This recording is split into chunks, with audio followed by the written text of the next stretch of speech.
On continue l'iceberg Warhammer 40 000 en trempant nos pieds dans l'eau glacée pour commencer la descente dans les abysses du lore. Au menu aujourd'hui, d'art génétique en tout genre, l'hérésie d'Horus en abrégé, le tout agrémenté de quelques blagues méta. C'est parti pour le premier sujet, There are no good guys. Le principe de base de 40 000 lié à son narratif et à son esthétique grimdark. Il n'y a pas de gentils.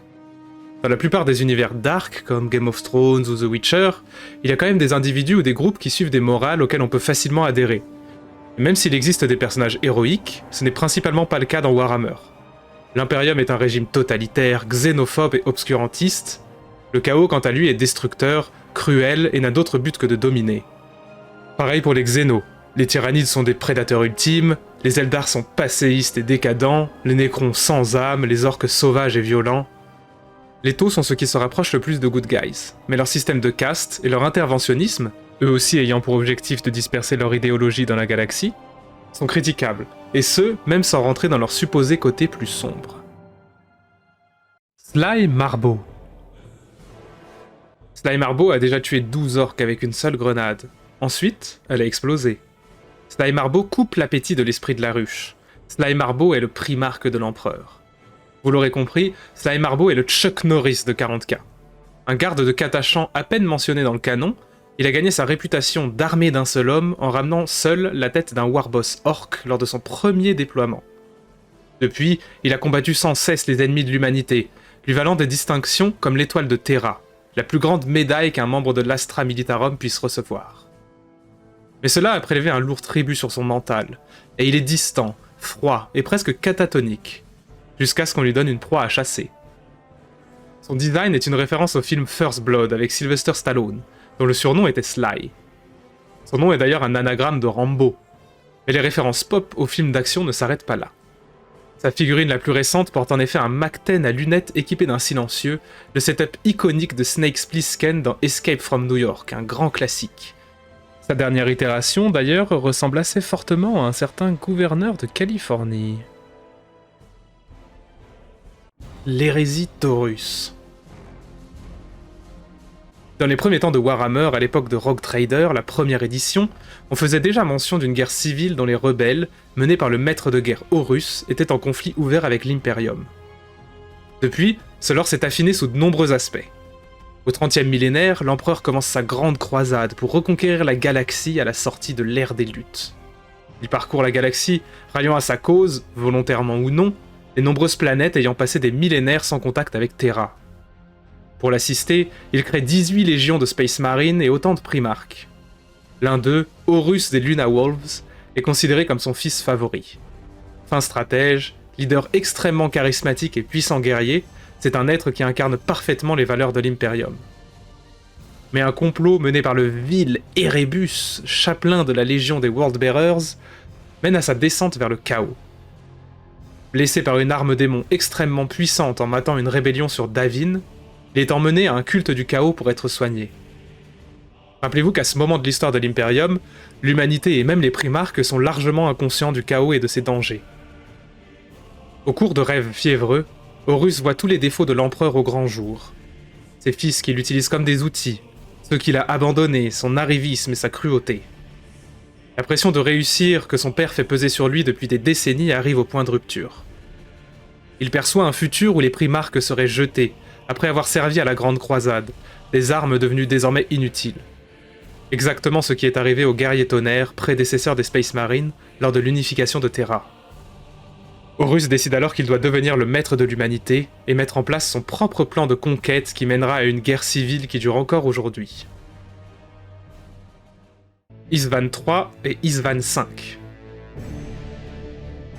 Le système d'Isstvan sera le théâtre de deux terribles événements qui marquent le début de l'hérésie à proprement parler. Sur Isstvan III, planète qui s'est rebellée quelques années après sa reconquête, Horus rassemble ses frères acquis à sa cause contre l'empereur, ce qui pour l'instant n'est qu'une conspiration secrète. Ils décident d'envoyer toutes leurs troupes fidèles à l'empereur sur le sol de la planète pour briser la rébellion en cours. Lorsque ces derniers ont débarqué, ils bombardent la surface depuis l'orbite à l'aide de bombes bactériologiques et de torpilles cycloniques, massacrant chaque être vivant sur Isstvan III. Au terme de cette purge fratricide, ne restent dans les légions traîtresses que ceux qui ont choisi de suivre leur primarque plutôt que l'empereur.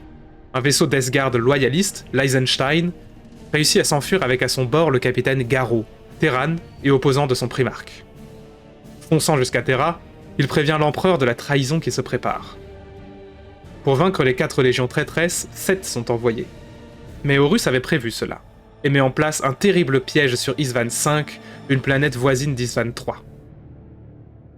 Des 7 légions punitives envoyées, 3 sont constituées des Salamanders, Ravengard et Iron Hands, ainsi que leurs primarques respectifs, tous des fervents servants de l'empereur. Mais les 4 autres légions présentes lors de l'assaut, les Iron Warriors, Night Lords, Alpha Legion et Wordbearers, sont déjà secrètement acquises à Horus. Une première vague, composée des 3 légions loyales, descend sur la planète sous l'ordre de l'impulsif Ferrus Manus, attendant le soutien des 4 autres. Mais lorsque la seconde vague arrive, les loyalistes découvrent avec horreur que les renforts viennent soutenir Horus et non leur assaut. Prises en tenaille dans le cratère de la dépression d'Urgal, les 3 légions sont proprement décimées. Coup d'envoi de l'hérésie, le massacre du site d'atterrissage reste un des événements les plus importants de l'histoire de l'Imperium. Ferrus est décapité par son frère et ami Fulgrim. Vulcan est laissé pour mort, mais en réalité capturé par Konrad Kurz. Korax s'enfuit, gravement blessé, avec les quelques fils qui lui restent. Horus a gagné un grand avantage. 3 légions presque anéanties, qui mettront plusieurs millénaires à s'en remettre et seront incapables de contribuer de façon significative à la défense contre sa poussée vers Terra qui s'annonce. La loyauté d'Alpharius et d'Omégon. La 20e légion est celle du secret. Elle aurait 2 primarques jumeaux pour le prix d'un, Alpharius et Omégon, même si même cela n'est pas sûr.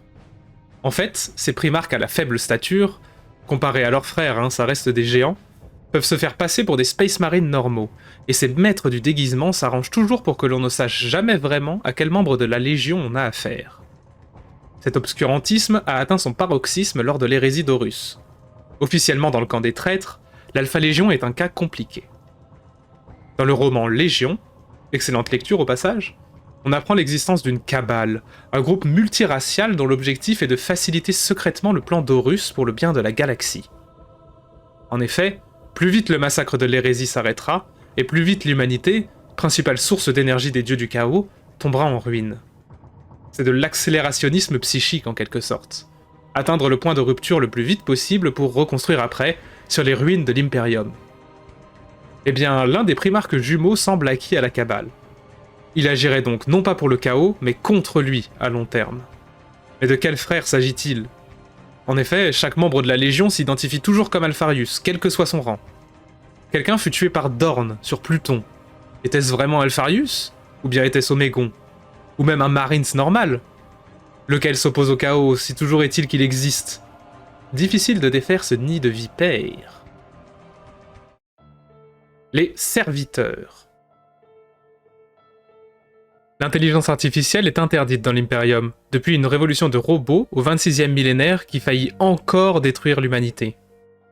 Mais pas des nécrons, des véritables robots, les hommes de fer. Pour combler ce manque d'automatisation, l'Imperium utilise la puissance du cerveau humain, mais pas de façon choupie, en faisant littéralement des ordinateurs. Un serviteur est un corps humain, lobotomisé et mécanisé avec des bioniques, capables d'effectuer des tâches simples. Son processeur, la matière grise du pauvre bougre, souvent un criminel ou un hérétique, qui a subi ce sort pire que la mort. À mi-chemin entre un zombie et un robot, ces êtres ne sont pas vraiment vivants. Ne disposant d'aucun libre arbitre et incapables de penser hors de leurs directives, ils tiennent désormais plus de la machine que de l'humain. Grimdark sur 20. Le grand jeu. Le grand jeu est le nom donné au conflit entre les dieux du chaos et leurs séides pour le contrôle de l'univers matériel et de l'immatérium. Ce combat, qui dure depuis presque la création de l'univers, a parfois vu l'un des dieux prendre le dessus sur ses congénères, et ne se faire repousser que par une coalition de circonstances de ses adversaires.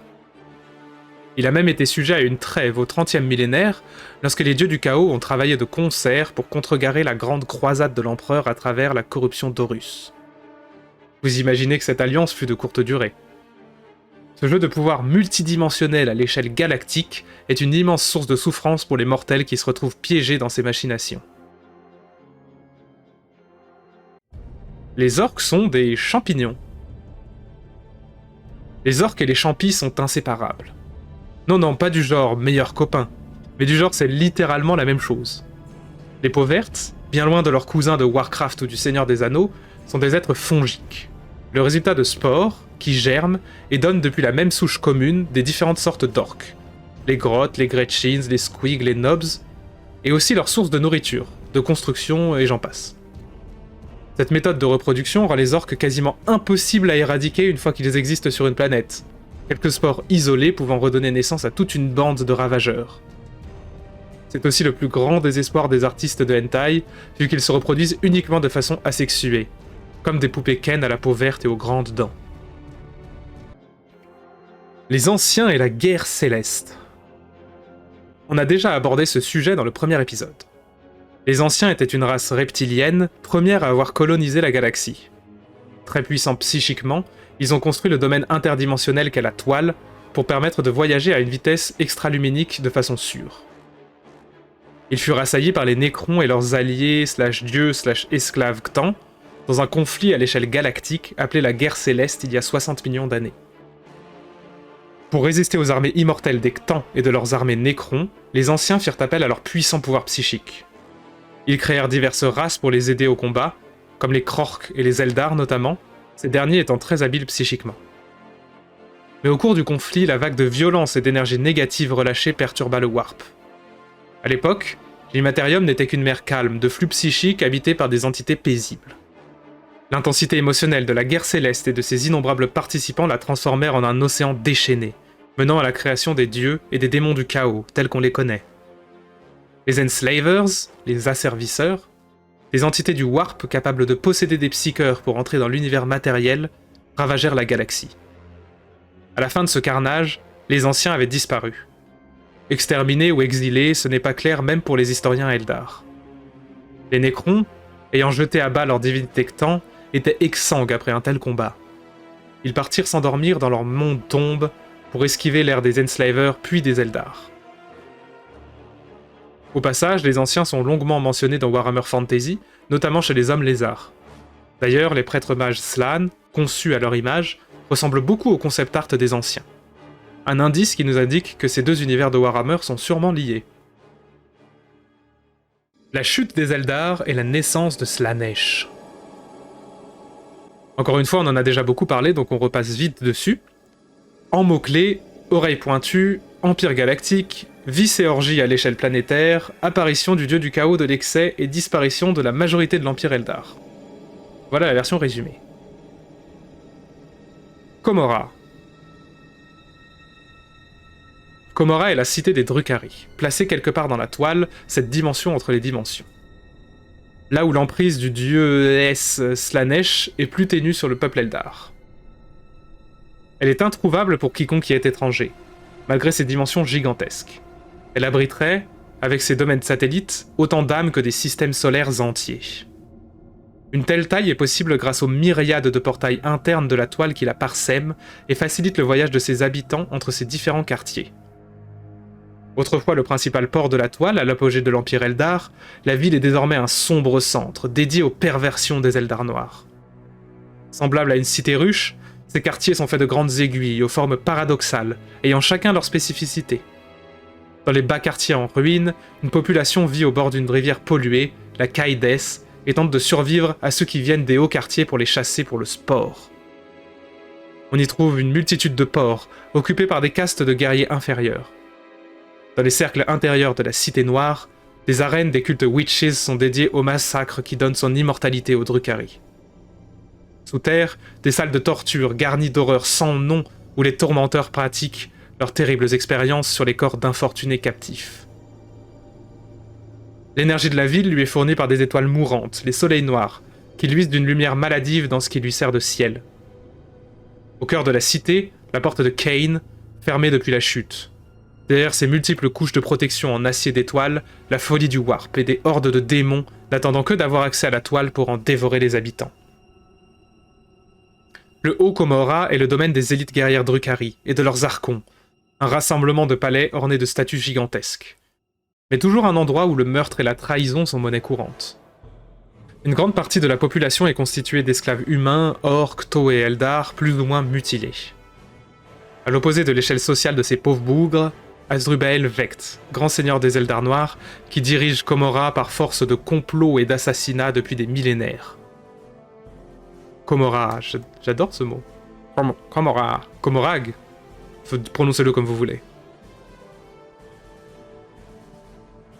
L'empereur a été créé par des chamans.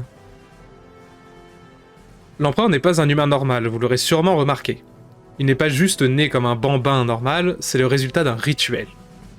Au 8e millénaire avant Jésus-Christ, le nôtre, celui du monde réel, sur Terre, en Anatolie, en Turquie actuelle, un groupe de chamans se rassemble. Leur ordre est en train de s'éteindre.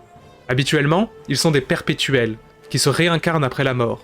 Mais l'attaque de démons se faisant de plus en plus fréquente avec la psyché commune de l'humanité qui se développe, ils périssent un par un. Sans leur conseil et leur pouvoir, ils craignent que l'humanité soit vouée à disparaître. Ils décident donc, en toute logique, de faire un suicide collectif avec du poison. Un à un, leurs âmes partent dans l'immatérium et y fusionnent, créant une âme unique, incroyablement puissante et rayonnante. Peu de temps après, un enfant naît de parents mortels, avec cette âme et une physiologie ainsi qu'un esprit hors du commun, le futur empereur de l'humanité. Imaginez la pression de ses frères et sœurs pour faire aussi bien qu'un mutant psychique multi-âme ayant déjà vécu des centaines de vies. Papa-maman avait sûrement un favori. Mais avec le lore de l'hérésie d'Horus qui a beaucoup avancé, on n'est pas sûr que cette origine soit encore canon. La soif rouge et la rage noire. Deux afflictions qui frappent le chapitre des Blood Angels et ses descendants. La soif rouge existe depuis qu'ils étaient encore la 9e Légion, lors de la Grande Croisade. C'est un besoin, caché profondément dans leurs gènes, qui leur sont légués par le primarque Sanguinius, de boire le sang des vivants. Ce besoin devient de plus en plus fort avec les décennies de guerre. C'est un fardeau pour les Blood Angels qu'ils portent avec noblesse et acceptent comme une épreuve à surmonter. De terribles rumeurs existent sur ce qui arrive à ceux qui y succombent définitivement. La rage noire est une autre tare qui s'est révélée à la fin de l'hérésie d'Horus, lors du siège de la Sainte Terra elle-même.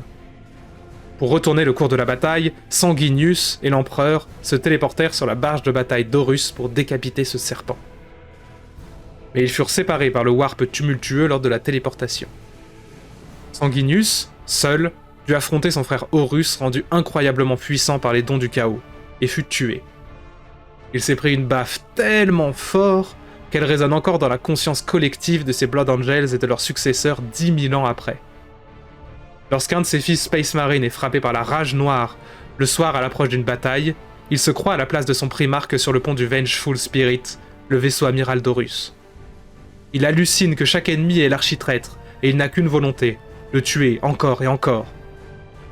Des chapelains spécialisés sont capables de guider cette fureur vers l'ennemi le plus proche.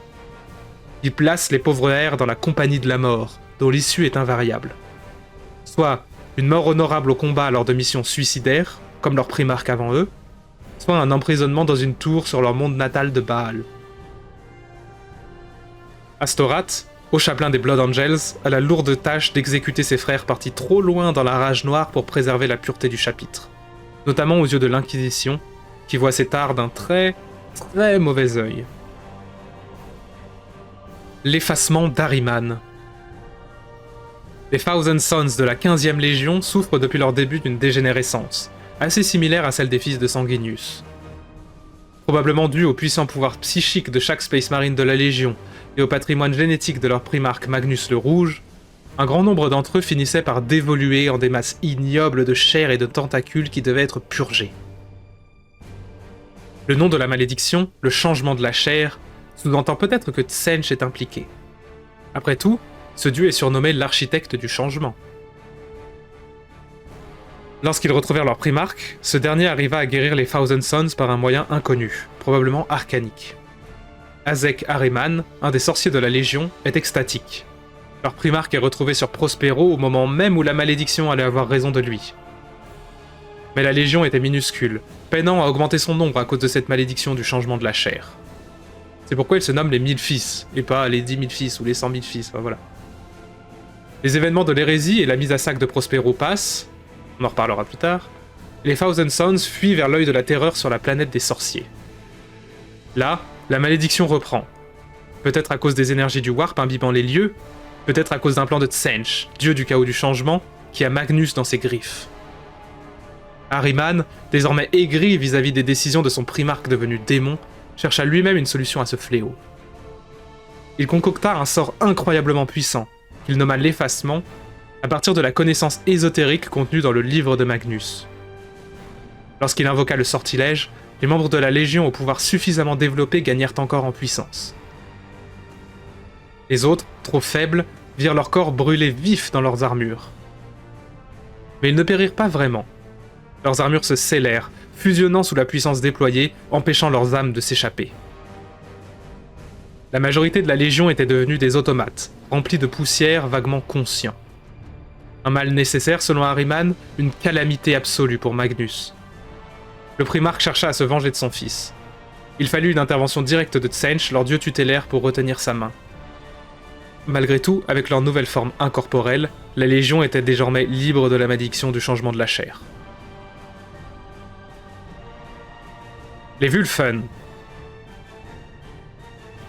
On a eu les vampires avec la soif rouge, et il est tout naturel d'avoir les loups-garous. Vous connaissez la musique, c'est la faute à une tare dans le patrimoine génétique des Space Wolves ce coup-ci. L'ADN de leur primarque Lehman russe contient une séquence, la Canis Helix, qui leur donne l'instinct prédateur du loup. Mais un Space Marine peut succomber à l'effet transformateur de l'hélice et devenir un Wulfen, un être sauvage semblable à un loup-garou. Un aspirant en passe de devenir Space Wolf doit, lors d'un rite de passage, boire dans la coupe de Wulfen, un artefact dans les mains de la Légion depuis les jours du primarque. Il est alors mis face à son côté sombre et à sa sauvagerie qu'il doit savoir dompter. S'il échoue, il devient sauvage, incontrôlable et couvert de fourrure. Un Wulfen. Cette transformation peut même arriver des années après que l'aspirant ait passé l'épreuve, si la fureur du combat s'empare du Space Wolf. La légendaire 13e compagnie des Space Wolves, composée de la troupe de guerre originale du primarque qui l'accompagnait sur Fenris avant que l'empereur ne le redécouvre, est célèbre pour comporter les premiers soldats ayant bu dans la coupe. Disparus dans le Warp avec Lehman, ils sont depuis peu réapparus pour aider leurs frères sous la forme de Wulfen. Et la suite logique, Space Wolves are furries. Simple à comprendre, bête et efficace, surtout après avoir parlé des Wulfen, les Space Wolves sont des furies. Alors ils adorent les loups. Ils se donnent des noms de loups, leurs escouades ont toutes des variations sur ce thème, long croc, seigneur loup et tout ça. Ils vont même jusqu'à monter des loups, en tout bien tout honneur, au combat. Sans surprise, la rumeur que la Légion est intégralement composée de furies a pris vie. De là à voir Lehman russe en fursuit, il n'y a qu'un pas. Voilà pour le deuxième étage de l'iceberg Warhammer 40 000, ou même Warhammer 30 000 vu ce dont on a parlé. J'espère que ça vous a plu, laissez un petit commentaire, un petit like si c'est le cas, et je vous dis à bientôt pour le prochain étage. Ciao ciao.